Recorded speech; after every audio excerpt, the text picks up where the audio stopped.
Hello aspirant. So இன்றைக்கி இந்த வீடியோவில் வந்துட்டு நான் உங்ககிட்ட வந்து எக்ஸாமுக்கு முன்னாடி டவுட்ஸ் பற்றிலாம் போடுறேன். லெட்டரில் என்னென்ன மிஸ்டேக்ஸ்லாம் விடுவோம், அதெல்லாம் எப்படி விடக்கூடாது அப்படி சொல்லிட்டு உங்களுக்கு ஒரு அவேர்னஸ் வீடியோ போடுறேன் அப்படி சொல்லிட்டு சொல்லியிருந்தேன். பட் நான் இன்னும் தமிழ் வந்துட்டு டீச் பண்ணலை, ஏன்னா டைம் இல்லை. இன்றைக்கி பார்த்திங்கன்னா நான் வந்து தேர்ஸ்டே வீடியோ எடுக்கேன், வியாழக்கிழமை எடுக்கிறேன். ஸோ சாட்டர்டே நம்மளுக்கு எக்ஸாம் இன்னும் 2 நாள் தான் இருக்குது. ஸோ இப்போது ரெக்கார்ட் பண்ணி இன்றைக்கே வந்து போஸ்ட் பண்ணணுன்னு பிளான் பண்ணுறேன். எனக்கு தெரிஞ்சு தேர்ஸ்டே இல்லைனா ஃப்ரைடே போஸ்ட் பண்ணிடுவேன் கண்டிப்பாக. ஸோ எப்படியாச்சும் கொஞ்சம் பேருக்காச்சும் ரீச் ஆகும் நம்புகிறேன். இன்றைக்கி வந்துட்டு நான் வந்து என்னென்ன மிஸ்டேக்லாம் விடுவோம் அப்படிங்கிறத பேசிக்காக சொல்லியிருந்தேன். தமிழ் வந்துட்டு நான் ஃப்ரீயாக இன்னும் நெக்ஸ்ட் பேட்ச்சில் உள்ளவங்களுக்கு டீச் பண்ணலான்னு பார்க்குறேன். ஸோ தமிழ் வந்து நான் லேட்டராக எடுக்கிறேன். கண்டிப்பாக எல்லாருமே மெத்தட் வந்து படிச்சிருப்பீங்கன்னு நம்புகிறேன் தமிழுக்கு. ஸோ இன்றைக்கி வந்துட்டு என்னென்ன மிஸ்டேக்லாம் விடுவோம், எப்படிலாம் கம்மி பண்ணலாம் அப்படின்னு சொல்லிட்டு நான் சொல்கிறேன். எக்ஸாம் ஹாலில் வச்சுட்டு மெயினாக நீங்கள் பண்ண வேண்டிய விஷயம் என்னென்னா, பதட்டமே படக்கூடாது. நல்லாவே டைம் வந்து அங்கே ஃப்ரீயாக இருக்கும். இப்போது ஃபஸ்ட்டு போனோன்னா உங்களுக்கு ஒரு 1/4 மணி நேரம் கிட்ட உங்கள் மிஷினை ஒரு 10 நிமிஷம் அடித்து பார்க்க சொல்லுவாங்க. ஏதாச்சும் மிஸ்டேக் இருந்தால் டக்குன்னு அங்கே வந்து சரி பண்ணுறவங்க இருப்பாங்க. அவங்கள வச்சு சரி பண்ணுறதுக்காண்டி உங்களை அடித்து பார்க்குறதுக்கு உங்களோட ஸ்டாஃப்ஸே உங்களுக்கு பேப்பர் எக்ஸ்ட்ரா கொடுப்பாங்க. ஸோ அதில் நீங்கள் அடித்து பார்த்து நீங்கள் வந்து கரெக்டாக இருக்கா எல்லாம் அப்படி சொல்லிட்டு பார்த்துக்கலாம். அதனால் பிரச்சனையே இல்லை. அதுக்கப்புறமா சேர் வந்துட்டு அவங்க வந்து ஒரு கீழே ஒரு பலகை மாதிரி போட்டு அதுக்கு மேலே தான் நிறையா பிளாஸ்டிக் சேர் வைப்பாங்க. உங்களுக்கு ஹைட்டு பத்தலைனா நீங்கள் வந்து போனோடனே அங்கே ஹாலில் நிறைய பேர் இருப்பாங்க. ஸோ அவங்கக்கிட்ட சொன்னிங்கன்னா அவங்க ஹெல்ப் பண்ணி வேறு சேர் வச்சுப்பாங்க. வேண்டானா எடுப்பாங்க ஹைட் அதிகமாக இருந்தால். இது எல்லாமே டைம் அங்கே போய் ஒரு 10 நிமிஷத்துக்கிட்ட இருக்கும். அதுக்கு மேலேயே கொடுப்பாங்க சம்டைம். ஸோ நீங்கள் ஹாலுக்கு வந்து எப்போவுமே நல்லாவே உங்கள் இன்ஸ்டிடியூட்டில் சொல்லியிருக்க மாதிரி அந்த டைமுக்கே போயிருங்க. அதுக்கும் கொஞ்சம் முன்னக்கிட்டு போனீங்கனாலும் ரொம்பவே பெட்டராக இருக்கும். நீங்கள் வந்து பதட்டப்படாமல் இருப்பீங்க. அதுக்கப்புறம் உங்களை எப்படியுமே உங்களோட ஸ்டாஃப்ஸ் வந்து கொஞ்சம் முன்னக்கிட்டே உள்ளே கூட்டு போயிடுவாங்க. பேப்பர் வச்சு அடித்து பார்க்க அப்போ வந்து உங்கள் ஸ்டாஃப் உங்க கூடயே தான் இருப்பாங்க. ஸோ பிரச்சனையே இல்லை, பதட்டமே பட வேண்டாம் எந்த விஷயத்துலையுமே. அது மாதிரி ஹால்குள்ளே போயிட்டு இந்த விஷயம்லாம் முடித்ததுக்கப்புறமா நீங்கள் எல்லோரும் வந்து உட்காந்ததுக்கப்புறமா முன்னாடி வந்து அந்த எக்ஸாம் ஸ்டார்ட் பண்ண சொல்கிறவங்க எல்லாருமே வந்து வெயிட் பண்ணி, அதுக்கப்புறம் அவங்க வந்து எல்லாருமே வந்ததுக்கப்புறமா அந்த ஸ்டாஃப்ஸ்லாம் அதுக்கப்புறம் தான் ஸ்டார்ட் பண்ணுவாங்க. அதுக்கே இடையில ஒரு 5 மினிட்ஸ் இருக்கும். அப்போவுமே நீங்கள் வந்துட்டு கொஞ்சம் ரிலாக்ஸ் ஆகிக்கலாம். அப்போ வந்து உங்களுக்கு வந்து எப்படி இருந்தால் ரிலாக்ஸ் ஆகும், கொஞ்சம் நேரம் கண்ணு மூடிக்கிட்டு இருந்தால் ரிலாக்ஸ் ஆகுமா, அது எல்லாமே உங்களுக்கு எப்படி இருந்தால் பெட்டராக இருக்குமோ அந்த மாதிரி நீங்கள் வந்து இருந்துக்கோங்க. பதட்டமே படாதீங்க. டைம் நல்லாவே உங்களுக்கு வந்து இடையில பிரேக் மாதிரி இருக்கும், ஒரு 5 நிமிஷம் அந்த மாதிரி. பிரேக் மீன்ஸ் உள்ளே உட்காந்துருக்க மாதிரி, பதட்டப்படக்கூடாது அப்படி சொல்லிட்டு கொடுப்பாங்க.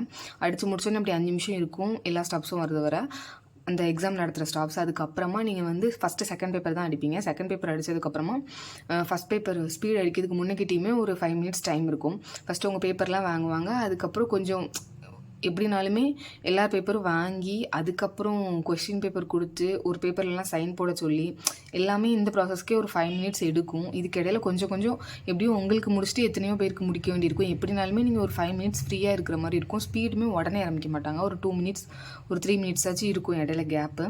ஸோ அதனால் நீங்கள் பயப்பட வேண்டிய எந்த அவசியமே இல்லை. ஸோ இப்போ வந்துட்டு ரீகால் பண்ணுற மாதிரி பண்ணிடலாம், எதுலலாம் மிஸ்டேக் விடக்கூடாதுன்னு சொல்லிட்டு. ஃபஸ்ட்டு இங்கிலீஷ்க்கு பார்க்கலாம். நான் இதில் எல்லாமே நான் வந்து சொல்ல தான் போகிறேன். தமிழ் ஹையரை தவிர இங்கிலீஷ் லோயர், இங்கிலீஷ் ஹையர், அப்புறமா தமிழ் லோயர் வந்து இங்கிலீஷ் பார்க்கலாம். இங்கிலீஷ் வந்துட்டு நம்ம நார்மலாக டிக் வந்து ஸ்கேல் வந்து 10 to 70 வைப்போம். ஸோ இப்போது கீழே பார்த்துக்கோங்க, ஸ்பீடாக இருந்துச்சுன்னா 10 to 70 வைப்போம். டிக்கு வந்து 2ல் இருக்கும். இதே ஸ்டேட்மெண்ட்னா ஸ்டேட்மெண்ட்டுக்கும் லெட்டருக்குமே டிக்கு வந்து 1ல் தான் இருக்கும். ஆனால் லெட்டருக்கு வந்து 10 to 70 ஸ்கேல் வைப்போம். லெட்டருக்கு ஸ்டேட்மெண்ட்டுக்கு வந்துட்டு லெட்டருக்கு வந்து 10 to 70 ஸ்கேல் வைப்போம். ஸ்டேட்மெண்ட்டுக்கு வந்து 10 to 75 வைப்போம். ஸ்டேட்மெண்ட்டுக்கு வந்து ஸ்கேல் வந்து 10 to 75. ஸோ லெட்டருக்கு வந்து இது நான் கொடுத்துருக்கேன். லெட்டருக்கு வந்து இது வந்து 10 to 70 ஸ்கேலு. ஸ்டேட்மெண்ட்டுக்கு வந்து 10 to 75. லெட்டருக்கு காமன் ஸ்பேஸ் 40, ஸ்டேட்மெண்ட்டுக்கு வந்து காமன் ஸ்பேஸ் 43. இது வந்து இங்கிலீஷில். ஸ்பீடுக்கு வந்து 10 to 70 வைப்போம் ஸ்கேலு. டிக்கு 2. இது ரெண்டுக்குமே டிக்கு வந்து 1ல் தான் இருக்கும். ஸோ இது வந்து மறந்துடாதீங்க. இப்போது நீங்கள் வந்து ஃபஸ்ட் பேட்சாக இருந்தீங்கன்னா மேக்ஸிமம் உங்களுக்கு மிஷின் எப்படி போய் கொண்டு வச்சுருப்பாங்கன்னு தெரில. நீங்கள் ஒரு டிக்கில் வச்சுக்கோங்க. ஃபஸ்ட்டு லெட்டர் ஸ்டேட்மெண்ட் தான் நடக்கும். லோயருக்கு வந்து 45 நிமிஷம் கொடுப்பாங்க. ஹையருக்கு வந்துட்டு ஒரு 55 நிமிஷம் கொடுப்பாங்க. ஸோ தாராளமாகவே டைம் இருக்கும். 2 பேத்துக்குமே எப்படினாலுமே தாராளமாக டைம் இருக்கும். நீங்கள் வந்து ரிலாக்ஸாக அடிங்க. பதட்டப்பட்டிங்கன்னா அதுலேயே முக்கால்வாசி டைம் போயிடும். ஸோ நீங்கள் ரிலாக்ஸாக அடிங்க, எதை பற்றி யோசிக்காமல் கேஷுவலாக, பட் ரொம்ப ஸ்லோவாக லேக்காக இல்லாமல் கொஞ்சம் மீடியமாக அடிங்க, கரெக்டாக முடிச்சிடலாம். ஸோ இங்கிலீஷை பொறுத்தளவில் இவ்வளோ தான். காமன் ஸ்பேஸ் நாங்கள் யூஸ் பண்ணுற மெத்தட் ஆல்ரெடி உங்களுக்கு டீச் பண்ணியிருப்பேன். அதுபடி பார்த்திங்கன்னா 40, 43 நம்ம கேல்குலேஷன் போடுறதுக்கு. நான் இப்போ வந்துட்டு நான் அடித்த மாடல் டெஸ்ட் பேப்பர்ஸ்லாம் உங்ககிட்ட காமிக்கிறேன். அதில் என்னெல்லாம் தப்பு விடாமல் அடிக்கணும் அப்படின்னு சொல்லிட்டு ஷேர் பண்ணுறேன். இது வந்துட்டு ஸ்பீடு தான். ஸ்பீடு பதட்டம் இல்லாமல் அடித்தாலே போதும். மேக்ஸிமம் நம்ம இங்கிலீஷில் பொறுத்தளவில் எதுலலாம் தப்பு விடுவோம்னா லோயரில் இந்த ஹாஃப் டிக் மெத்தடில் தப்பு விடுவோம். அப்புறமா டோட்டல் வந்து இங்கே கரெக்டாக கேல்குலேஷன் போட்டுருங்க. அப்புறம் சீரியல் நம்பர் வந்து கொஞ்சம் கரெக்டாக அடிச்சிருங்க. சீரியல் நம்பர் அடித்து அடுத்து 15 வச்சு அடிச்சிருந்தோம்னா சீரியல் நம்பர் வந்து 10 to 15னா இங்கே 17 அடிப்போம், இல்லைனா 18 ஸ்டார்ட் பண்ணுவோமா, அதெல்லாம் கரெக்டாக பார்த்துக்கோங்க. அப்புறம் இந்த கேல்குலேஷன் இந்த ருபீஸ் இன் லேக்ஸும் இந்த ஹெட்டிங்கும் வந்து கரெக்டாக அடிக்கணும். ஸோ இந்த தப்பு தான் விடுவோம். அப்புறம் ஹைஃபன் மட்டும் நார்மலாக அடிச்சிடாதீங்க, கவுண்ட் பண்ணி அடிங்க. அப்புறமா இந்த லைன் போடுறது வந்து கரெக்டாக இப்போ இந்த வந்து நம்பர் பெருசு, ஸோ அதுலேருந்து ஒன்று தள்ளி போட்டிருக்கோம். ஸோ இங்கேருந்து இதை கவுண்ட் பண்ணிக்கணும் ஸ்கேல் வச்சு. அதே மாதிரி இங்கேருந்தும் கவுண்ட் பண்ணி ஹைஃபனை கவுண்ட் பண்ணி கரெக்டாக 2 கேப்புக்கும் இடையில போடணும். 2 கேப்புக்கும் இடையில கரெக்டாக லைன் போடுங்க. இங்கே ஹெட்டிங் வரலன்னா நம்ம வந்துட்டு இது ஃபுல்லாகவே வந்து கம்ப்ளீட் பண்ணிடலாம். இதே ஹெட்டிங் இந்த மாதிரி ருபீஸ் அண்ட் லேக்ஸ் நம்மளுக்கு நடுஸில் வந்துச்சுன்னா நம்ம வந்து இது ரெண்டையும் சேர்க்கக்கூடாது. அதை மாதிரி சேர்த்துட்டு அழிக்காதீங்க, கண்டுபிடிச்சிடுவாங்க. ஸோ சேர்க்காமல் நீங்கள் இந்த மாதிரி போடுங்க. இந்த மாதிரி போட்டு மேலே வந்து கொஞ்சம் கீழே தெரியணும், கொஞ்சம் இது தனியாக தெரியணும்ல, தனி பாக்ஸாக போயிடும்ல. ஸோ இது கொஞ்சம் உள்ள தள்ளி வந்து தனியாக தெரியணும். இங்கே இதோட முடிச்சிடணும், இந்த நம்பருக்கு நேரம் இதோட முடிச்சிடணும். ஸோ இது மாதிரி இது போடுறதுக்கு வந்து மேக்ஸிமம் நீடில் பென்சில் யூஸ் பண்ணாதீங்க. நார்மல் பென்சிலே கொஞ்சம் மைல்டாக வச்சுக்கோங்க, ரொம்ப ஷார்ப்பாக இல்லாமல். ஸோ அப்போ தான் இந்த 2த்துக்கும் இல்லை ஹைஃபன் கரெக்டாக கவர் ஆகும். தமிழ்லலாம் ரொம்ப நிறைய கேப் இருக்கும் ஹைஃபனுக்கு இடையில. ஸோ கொஞ்சம் பென்சிலை வந்து நல்லா மைல்டாக வச்சுக்கோங்க, ரொம்பலாம் ஷார்ப்பாக வச்சுக்க வேண்டாம். அப்படின்னா தான் கொஞ்சம் போட கரெக்டாக இருக்கும். கரெக்டாக இந்த இடம் வந்து கவர் ஆகிருக்கணும், அதில் நம்மளுக்கு எதுவுமே ஹோல் தெரியக்கூடாது. கரெக்டாக நடுஸில் வச்சு போடணும். ஸோ இப்போ ஹாஃப் டிக்லாம் தவிர நம்ம மெயினாக பண்ணுற விஷயம் என்னென்னா, நம்மளோட சர்க்குலரில் பெரிய விஷயம் பண்ணுவோம். இந்த 60 தாண்டிடும். நம்மளுக்கு 20 to 60 அடிக்காமல் 60 தாண்டிடும். அப்படி தாண்டிடவே கூடாது. கொஞ்சம் தான் ஸ்பேஸ் இருக்குன்னா டக்குன்னு வேர்டை கீழே கொண்டு வந்துருங்க. ஹைஃபனெல்லாம் லாஸ்ட் தூக்கி போட்டு வைக்காதீங்க. 60க்கு நேரே போட்டிங்கன்னா ஹைஃபனுக்கு அப்புறம் ஒரு ஸ்பேஸ் வேணுமா, ஸோ அதை வந்து 61ன்னு எடுத்தால் அவங்க அதை வச்சு மிஸ்டேக் போட சான்ஸ் இருக்குது. ஸோ வந்து கொஞ்சம் கேர்ஃபுல்லாக இருங்க. அந்த சர்க்குலரில் வந்துட்டு 20 to 60 அடிக்கணும். ஸோ அதில் வந்து கேர்ஃபுல்லாக இருங்க. அப்புறமா ப்ரொசீஜர்லாம் கரெக்டாக பார்த்து வச்சுக்கோங்க. உள்ள ஸ்பெல்லிங் மிஸ்டேக் விட்டுறவே செய்யாதீங்க, ஸ்லோவாக அடிங்க. ஏன்னா வேறு இதில் மார்க் போனாலும் கூட ஸ்பெல்லிங் மிஸ்டேக் கம்மியாக இருந்தால் நம்மளுக்கு நல்ல மார்க் கிடைக்கும், அதனால் சொல்கிறேன். ஸோ லெட்டரில் வந்து மேக்ஸிமம் இந்த 20 to 60 இதில் தான் மெயினாக சொதப்புவோம், கொஞ்சம் தள்ளி போயிடும். அப்படி போகாதீங்க. அப்புறம் இங்கேயுமே 70 தாண்டதுக்கு சான்ஸ் இருக்குது, அப்படிலாம் போகாதீங்க. நல்ல கேர்ஃபுல்லாக அடிங்க லெட்டர் பொறுத்தளவில். லெட்டர் எனக்கு தெரிஞ்சு இவ்வளோ தான் தப்பு விடுவோம். இந்த 20 to 60 பெரிய மிஸ்டேக் ஆகும், ஸ்பெல்லிங் மிஸ்டேக் நிறையா வரும். இங்கேயும் 70 சம்டைம் தாண்டும், அப்படி தாண்டக்கூடாது. கேல்குலேஷன்லாம் நல்லாவே கேர்ஃபுல்லாக போடுங்க, பதட்டப்படாமல் போடுங்க, போதும்.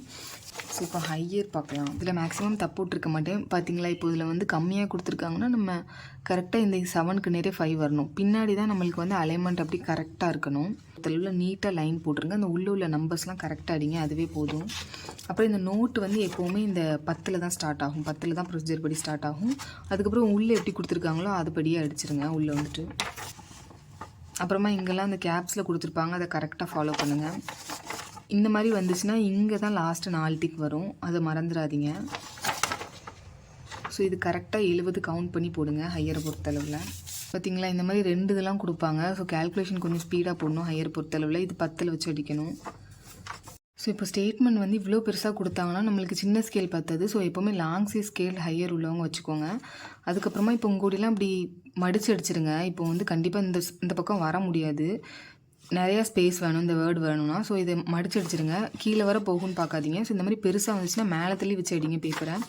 அதுக்கப்புறமா இந்த மாதிரிலாம் கட் பண்ணக்கூடாது. இப்போ ஹெட்டிங் மட்டும் ரொம்ப தப்பாக அடிச்சிட்டிங்கன்னா பேப்பர் மாற்றிடுங்க உடனே. பட் ஹெட்டிங்கில் ஒரு 2 ஸ்பெல்லிங் மிஸ்டேக்னா தான் அப்படியே வச்சுருங்க, டைம் இல்லைனா. ஆனால் இந்த மாதிரி ஓவர் ரைட் இல்லைனா அப்படி இந்த மாதிரி அடித்து வைக்கக்கூடாது. கரெக்டாக இருக்கிறது மட்டும் தான் பேப்பரில் இருக்கணும்.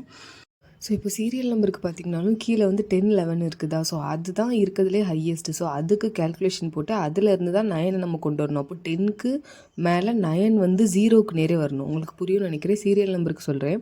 11 இருக்குது, 10 இருக்குதா. ஸோ 10க்கு மேலே 0க்கு நேரே தான் 9, 8, 7 இது எல்லாமே வரணும்.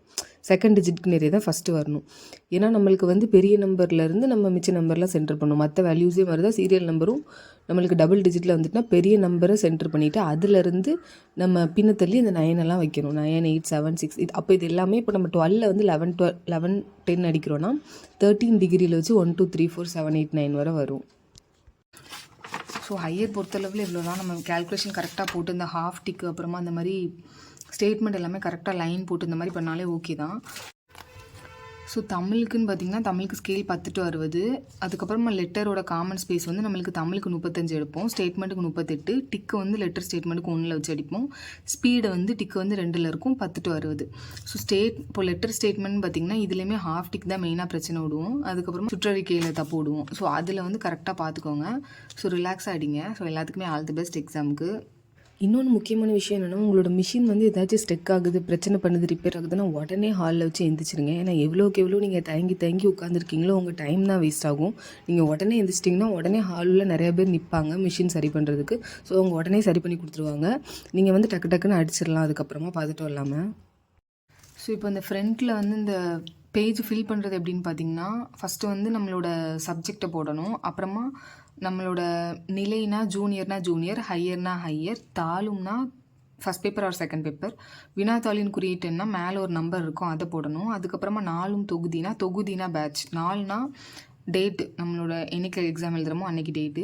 அதுக்கப்புறம் தட்டச்சு பொறியின் மாதிரினா நம்மளோட மிஷின் என்ன மிஷின் அப்படிங்கிறத போடணும். ஃபேசிட் நாங்கள் யூஸ் பண்ணுறது, ஸோ அந்த கம்பெனி போடணும். எத்தனை பேஜஸ்ன்னு ஃபஸ்ட்டு வந்து எண்ணிக்கையில், அப்புறம் எழுத்தில்னா 1னா ONE அந்த மாதிரி எழுதணும். ஸோ மேலே இந்த இது இருக்கும், இந்த ஃப்ரண்ட்டில் ரேப்பர் ஷீட்டில் இதெல்லாம் ஃபில் பண்ணுற மாதிரி இருக்கும். மேக்ஸிமம் உங்களுக்கு இன்ஸ்டியூட்டில் சொல்லி கொடுத்துருப்பாங்க. அப்படி இல்லைனா அங்கே போய் மைக்கில் வச்சு அங்கே வந்து சொல்லுவாங்க ஃப்ரண்ட்டில். ஸோ உங்களுக்கு வந்து ஃபில் பண்ண டைமும் இருக்கும். ஒன்று நீங்கள் ஆல்ரெடி சொல்லி கொடுத்த மாதிரி ஃபில் பண்ணுங்கள், இல்லைனா அங்கே சொல்கிற மாதிரி பண்ணுங்கள். ஸோ இதுதான் சிம்பிளாக. ஸோ தமிழில் ஃபுல்லாக கொடுத்துருப்பாங்க, இதுதான் நம்ம ஃபில் பண்ணணும். அதுக்கப்புறம் கீழே ஒன்று கொடுத்துருப்பாங்க, அதில் வந்துட்டு துண்டு சீட்டுன்னு சொல்லிட்டு ஒன்று இருக்கும். அதில் வந்துட்டு ஃபஸ்ட்டு நம்மளோட நேம், அப்புறம் தலைப்பெழுத்தின் விரிவுனா ஃபாதர்ஸ் நேமு, அதுக்கப்புறம் தேர்வு மையம்னா எந்த இன்ஸ்டிடியூட் உங்களுக்கு போட்டிருக்காங்களோ அந்த காலேஜோட நேம், அதுக்கு எந்த காலேஜோ அந்த காலேஜோட நேம். அப்புறம் பாடம்னா நம்மளுக்கு இங்கிலீஷ்னா இங்கிலீஷு, அதே மாதிரி தான் மேலே மாதிரி நாலும் தொகுதியும் நிலையும் தாளும். அப்புறம் பதிவு என்ன ஹால் டிக்கெட்டில் இருக்கும், அதை தெளிவாக பார்த்து ஃபில் பண்ணிக்கோங்க, கரெக்டாக ஃபில் பண்ணுங்கள் அதை மட்டும். அதுக்கப்புறம் வினாத்தாளின் குறியீட்டுனா அப்போல்லாம் சொன்ன மாதிரி தான், கொஸ்டினில் வந்து ஒரு மேலே ஒரு பெரிய நம்பர் இருக்கும், அதை ஃபில் பண்ணிடுங்க, எத்தனை பேஜஸ் எழுதிருக்கும் இது எல்லாமே. ஸோ இந்த இதுதான் அப்போல்லாம் நான் ஃபில் பண்ணுறதுக்கு உங்களுக்கு சொல்கிறேன்னு சொன்னேன். அது வந்து ரொம்பவே சிம்பிள் தான். ஸோ அது வந்து நீங்கள் எப்படி ஃபாலோ பண்ணுவீங்களோ அந்த மாதிரினாலும் பண்ணிக்கோங்க, இல்லைனா உங்களோட இன்ஸ்டிடியூட்டில் ஃபாலோ பண்ண சொன்ன மாதிரினாலும் பண்ணிக்கோங்க. இது வந்து பிளாக் பென் தான் யூஸ் பண்ணணும்னு சொல்லியிருக்காங்க. ஸோ உங்களுக்கு எப்படி சொன்னாங்களோ அந்த மாதிரி ஃபாலோ பண்ணிக்கோங்க. ஸோ நீங்கள் அப்ளை பண்ணும்போது என்ன ப்ரூஃப் கொடுத்தீங்களோ அந்த ஒரிஜினல் ஐடி கொண்டு போயிருங்க. மேக்ஸிமம் எல்லோரும் ஆதார் தான் கொடுத்துருப்பீங்க. அந்த வெப்சைட்டில் அப்ளை பண்ணும்போது எது கொடுத்தீங்களோ அந்த ப்ரூஃபை நீங்கள் கொண்டு போயிருங்க மறக்காமல், அது இம்பார்ட்டண்ட். ஸோ இப்போ நீங்கள் வந்து அடிக்கும் போது எப்போவுமே பேக் சைடே வச்சு அடிங்க. இப்போ இது வந்து ஃப்ரண்ட் சைடு நேம் எழுதியிருக்கும் இந்த மாதிரி, பட் நீங்கள் இந்த பேக் சைடே அடிங்க. ஏன்னா இப்போ ஸ்டேட்மெண்ட் பொறுத்தளவில் சின்னதாக தான் இருக்கும் 10, பட் லெட்டர் வந்து கீழே வர போகும். சம்டைம் இப்போ சர்க்குலர்லாம் வந்துச்சுன்னா ரொம்பவே கீழே வர போகும், அதனால் பத்தாமல் போயிடும். இதே ஹையருக்குனா ஸ்டேட்மெண்ட்டுக்குமே இடம் பத்தாது, மேலே தள்ளி வச்சு இந்த மாதிரி பின் சைடு அடித்தா தான் பத்தும். ஏன்னா இதில் இவ்வளோ ஒரு காவாசி பேஜ் இதிலே கவர் ஆயிரும் இந்த ஹெட்டிங்க்கே. ஸோ இப்போ வந்து நீங்கள் லெட்ரு வந்து இப்படி பின்னாடி வச்சுட்டு ஸ்டேட்மெண்ட் முன்னாடி வைப்போன்னு வச்சிங்கன்னா இப்படி டேர்ன் பண்ணும்போது கொஞ்சம் நீட்னஸாக இருக்காது. ஸோ எல்லா பேப்பரையுமே பேக் சைடில் திருப்பி அடிங்க. பேக் சைடில் திருப்பும்போது கரெக்டாக அப்படி திருப்பி கரெக்டாக வைங்க, தலைகீழ் எதுவும் வச்சிடாதீங்க. ஸோ பேப்பர் எப்போவுமே பேக் சைடில் வச்சு அடிக்க தான் பெட்டர். இடமுமே நம்மளுக்கு நல்லா ஸ்பேஷியஸாக இருக்கும். அதுக்கப்புறம் பார்த்திங்கன்னா நீங்கள் பென்சில் எல்லாமே கொண்டு போகிறது எல்லாத்தையுமே சேர்த்து ஒரு ரப்பர் பேண்ட் போட்டு வச்சுக்கோங்க. கொஞ்சம் எக்ஸ்ட்ரா கூட 2-3 பென்ஸ் ஏதாச்சும் வச்சுக்கோங்க. ஏன்னா இப்போது உங்களுக்கு வந்து வாட்ச் வந்து அங்கே அலௌடு தான், பட் சம்டைம் வந்து டிஜிட்டல் வாட்ச் இல்லைனா ஸ்மார்ட் வாட்ச் கொண்டு போனீங்கன்னா அலோவ் பண்ணாமல் வாங்கி வச்சுக்கிட்டாங்கன்னா, இப்போ இது வந்து நீங்கள் ரப்பர் பேண்ட் போட்டு வச்சுக்கிட்டிங்கன்னா அங்கே வந்து கொஷின் பேப்பர் வந்து எப்படியும் அது அணை வைக்கிறதுக்கு எதுவுமே இருக்காது. ஃபேன் ஓடிச்சுன்னா சம்டைம் பறக்க சான்ஸ் இருக்குது. ஸோ அது கீழே விட்டு அதை போய் எடுத்து டைம் வேஸ்ட் பண்ணிடக்கூடாது. நிறைய பேத்துக்கு இப்படி கொஷின் பேப்பர் அடிக்கடி கீழேயும் விழும். ஸோ அதை வந்து நீங்கள் வந்து ஒரு வெயிட் ஹோல்டர் வச்சு ஹோல்ட் பண்ணுறதுக்காக நீங்கள் ஒரு 4-5 பெனுக்கு மேலே ஹோல்ட் பண்ணி நீங்கள் அதை வந்து ரப்பர் பேண்ட் போட்டு வச்சிட்டிங்கன்னா உங்களுக்கு யூஸ்ஃபுல்லாக இருக்கும் கொஷின் பேப்பர் மேலே வைக்கிறதுக்கு. ஸோ இது ரெண்டுமே ரொம்ப இம்பார்ட்டன்ட். பேக் சைடில் தான் அடிக்கணும். அப்புறம் கொஷின் பேப்பர் மேலே அணை கொடுக்குறதுக்கு நிறையா பென்ஸ் வச்சு ரப்பர் பேண்ட் போட்டு வச்சுக்கோங்க. ஸோ இப்போ ஒன்று அடிச்சிங்கன்னா எல்லாமே பேக் சைட்லேயே அடிங்க. அது மாதிரி கரெக்டாக அடித்த சைடு வச்சு பின் பண்ணுங்கள். ஸோ ஃப்ரண்ட் சைடை வச்சு கட்டிடக்கூடாது, எந்த சைடு அடிச்சிருக்கீங்களோ அதை வச்சு கட்டணும். ஃபஸ்ட்டு வந்து ஸ்டேட்மெண்ட், ரெண்டாவது வந்து லெட்டர். ஐ திங்க் உங்களுக்கு இன்ஸ்டிடியூட்டில் அது எப்படின்னு சொல்லியிருப்பாங்கன்னு நினைக்கிறேன். அப்புறம் ஸ்பீடுக்கு வந்து தனியாக கொடுப்பாங்க ரேப்பர் ஷீட் எல்லாமே. ஃபஸ்ட்டு வந்து செகண்ட் பேப்பருக்கு மட்டும் இப்படி செப்பரேட்டாக கொடுப்பாங்க. அது மாதிரி கேல்குலேஷன் வந்து எப்போவுமே கொஷின் பேப்பரில் போடாதீங்க. ஐ திங்க் நீங்கள் இன்ஸ்டிடியூட்டில் இப்படி பழகிருப்பீங்கன்னு நினைக்கிறேன். தனியாக செப்பரேட்டாக உங்களுக்கு ஒரு ரஃப் ஷீட் கொடுப்பாங்க. அதிலே போட்டு பழகுங்க. சம்டைம் வந்து ஹாலில் வச்சு நம்ம கால்குலேஷன் கொஷினில் போட்டால் அதை ஒரு மால் ப்ராக்டிஸ் ஏதாச்சும் சொல்ல சான்சஸ் இருக்குது. நீங்கள் செப்பரேட் பேப்பர்லேயே போட்டு பழகிருந்தீங்கன்னா ரொம்ப பெஸ்ட்டாக இருக்கும். சப்போஸ் நீங்கள் வந்து கொஷின் பேப்பர்லேயே நான் சின்ன சின்னதாக எழுதிப்பேன் 2வது ரப் பண்ணிடுவேன் அப்படின்னு நினச்சிங்கன்னா ஹாலில் எதுவும் வந்து அதுக்கு வந்து எதுவும் சொல்லலைன்னா நீங்கள் அப்படி பண்ணுங்கள். பட் இல்லைன்னா அது மால் ப்ராக்டிஸ் சான்சஸ் இருக்குது. ஸோ எக்ஸாம் எல்லாருமே நல்லா பண்ணுங்கள். ஸோ ரிலாக்ஸாக பண்ணுங்கள். பதட்டம் இல்லாமல் பண்ணாலே டைம் அங்கே எக்ஸ்ட்ராவே இருக்கும், நல்லா பண்ணலாம். ஸோ எல்லாத்துக்குமே all the best for your exams aspirants. Thank you so much for வாட்சிங்.